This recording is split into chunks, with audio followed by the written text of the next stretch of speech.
Além da DNOG, da famosa missão médica que foi lá para a França na Primeira Guerra Mundial, o Brasil também participou com uma aviação naval? Sim, participou com uma aviação naval. A aviação naval era ainda muito nova no Brasil. Na verdade, a aviação para fins militares era uma aviação muito nova no Brasil. Essa aviação para fins militares ela é inaugurada justamente com a aviação naval, com a criação da Escola de Aviação Naval em 1916. E veja bem, o primeiro voo, que foi do Santos Dumont com 14 bis, foi em 1906. E esse avião 14 bis não tinha nenhuma característica militar. Não se pensava à época de uma atuação militar com esse avião. E somente 10 anos depois, a Marinha do Brasil já inaugurava uma escola de aviação naval para ensinar, formar pilotos navais, mas formar pilotos navais com missões militares dentro do ambiente da guerra naval, na guerra do mar, né? Essa escola é de 1916 e apenas 2 anos depois da criação da escola e da formação, 2 turmas formadas de pilotos, são enviados aviadores navais que eram oficiais, mas também praças, graduados, suboficiais também eram aviadores, para participar do esforço de guerra.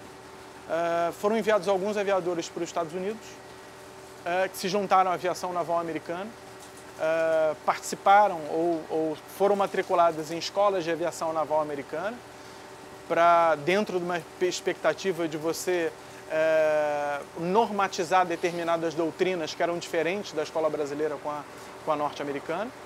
Embora os Estados Unidos e a costa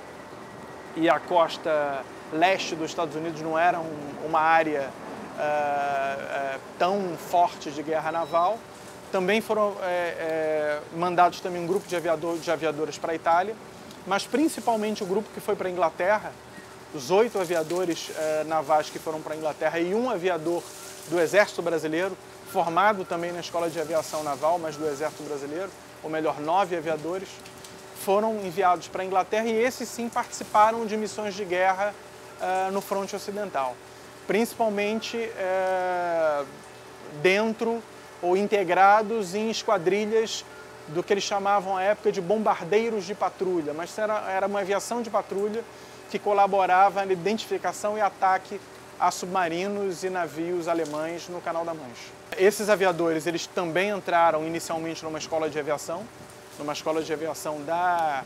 que à época era do Serviço de Aviação Naval Inglês, mas naquele período exatamente que os aviadores chegaram, o Serviço de Aviação Naval da Marinha Inglesa e a aviação militar do Exército foram reunidas numa força nova, que é a RAF, que é a Força Aérea Britânica.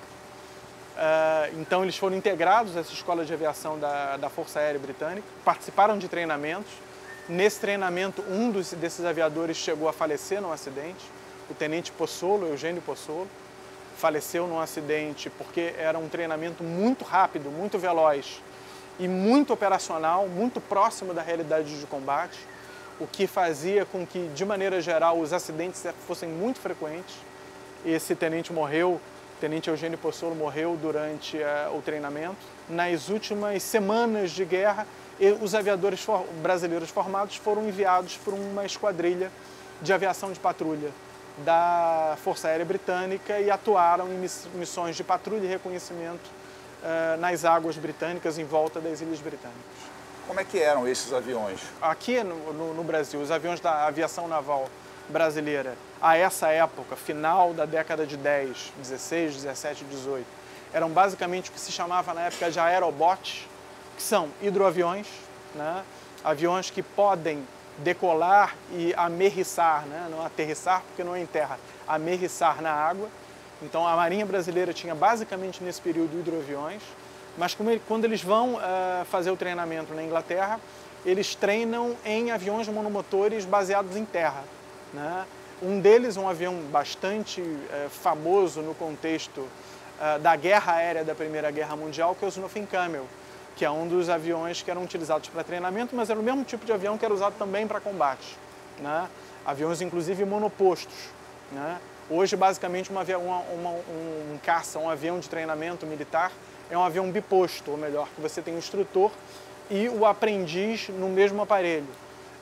Os treinamentos na época, até pelas características da aviação como uma coisa muito nova, eram feitos em aviões monopostos, aviões monomotores com motor só e monopostos. E, evidentemente, aviões biplanos na época.